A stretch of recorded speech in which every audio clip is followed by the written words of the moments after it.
Purepoint Uranium is an advanced exploration company with 12 projects in the Athabasca Basin. Joining us now for more is the president and CEO, Chris Frostad. Hello, Chris. How are you? Hi, Mark. Good, thank you. Thanks for having me here today. Now, you've talked before about the Lassonde curve in terms of the mining cycle of a company, and that Purepoint is a pure play, and you're at the left-hand side of that. You're all about exploration and discovery, and that's where the value is going to be for shareholders. So why is that important to get that across?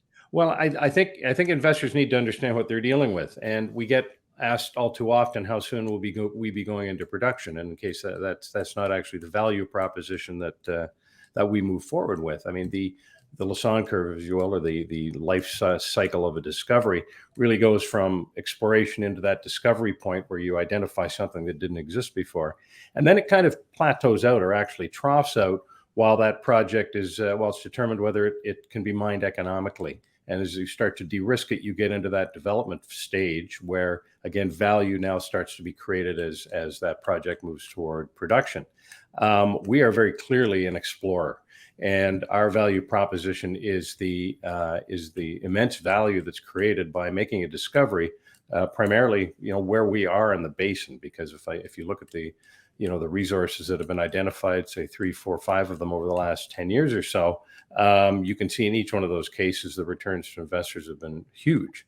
But again, to your point about the curve, those investors most likely have exited now as those projects move forward and maybe or maybe don't wind up into that development cycle. Now, your main focus for the time being is Red Willow in the Osprey zone.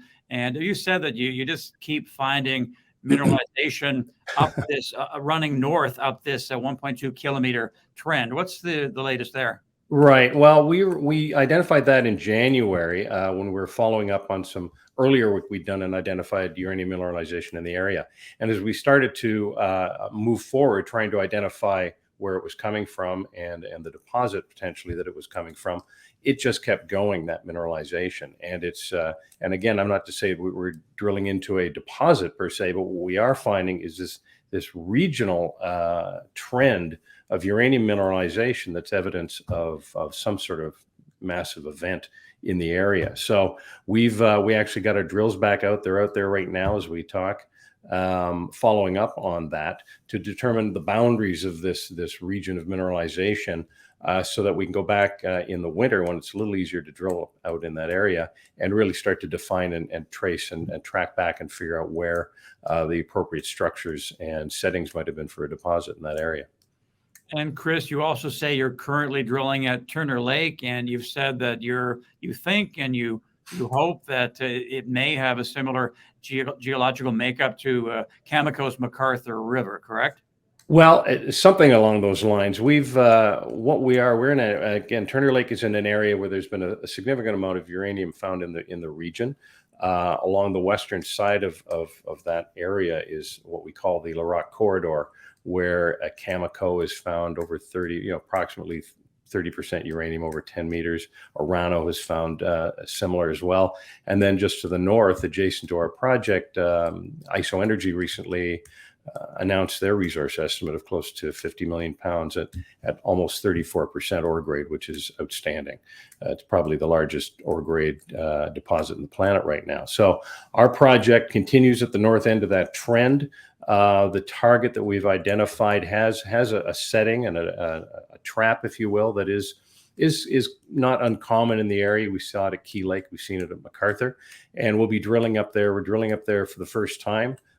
We should have a couple of holes in before the end of this month, which will give us a good indication of whether that trend is continuing to the north, which is what we hope to see. And you mentioned Cameco and Orano. They're your partners, of course, on the Hook Lake project. You're drilling on the Carter Corridor, and that was drilled previously in 2008. So is the plan this time to go deeper and broader? Well, yes, it is. As a matter of fact, that's our joint venture with Cameco and Orano. We are adjacent to and on trend with Fission and NextGen's massive discoveries out there. There's a little over 350 million pounds of uranium just off our claim line there. Where we are focusing this year, however, is on an area to the just to the west of the corridor that we've typically been watching, and it's an area that we drilled, as you pointed out, 12 years ago, 14 years ago. Right. It was actually the first area we drilled when we moved in onto that project. And it predates any of the discoveries that were made in the area. So as soon as we saw things lighting up just east of us, we moved all of our attention over there. We're now going back there because as we now better understand the area and how the mineralization and the deposits have occurred out there, which is very different from what we were used to seeing on the east, we now see that where we started was probably where we should have kept going. And at the time we were not drilling as deep as we should have been, that all the mineralization in the region we've seen since then has been much deeper in the basement rock. And when we go back and look at the core with our partners, we see that actually we were starting to come into something that now in hindsight should have excited us. So we'll be moving drills out there in January. We've recently got approval from our partners to proceed with that drill program, and we're very keen to get back out in January. And as you said, being near the Arrow deposit, being near Triple R is pretty exciting for all you guys and gals and for shareholders as well. Now, speaking of those partners, Cameco, Orano, others, you've said that you need to balance objectives when it comes to the models you may be using or budgets. How do you balance those things with a partner? Well, sure. I mean, it's not often that you see two majors letting the junior operate the project, which is what we're doing in this case and always have been doing. And again, it's also rare that a junior has to actually negotiate and work with two majors as partners. But they obviously work well together and always have. They partner on a number of projects in the region. We've always had a very good relationship with both of them.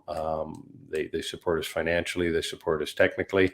And I would say that if there's any disagreements, or not even disagreements, the aspect of our exploration that we usually need to nail down up front is really just the budget.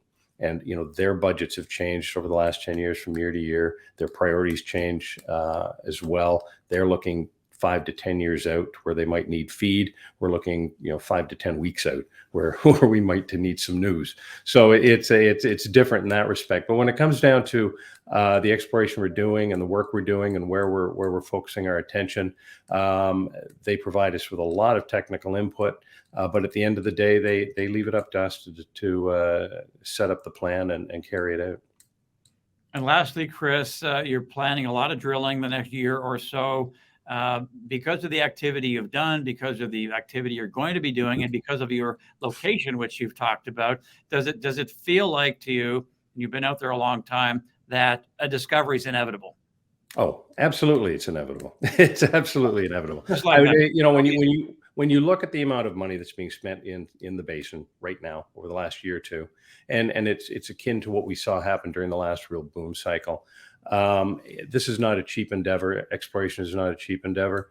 And you can't find it by trickling money into the work you do. So when you see this kind of money and funding going into exploration, there is undoubtedly going to be a discovery or three, I would say, in the near term. And I think with the number of projects we've got, with the advanced nature of those projects, what we know about them, the nearness to known mineralization and known massive deposits in the area, that we're really maximizing the likelihood of us being that next big discovery. Thanks for the update, Chris, and we'll talk to you soon. Thank you, Mark. Okay, that's the CEO of Purepoint Uranium, Chris Frostad. Our thanks to him, and thanks to you for watching. We'll see you next time.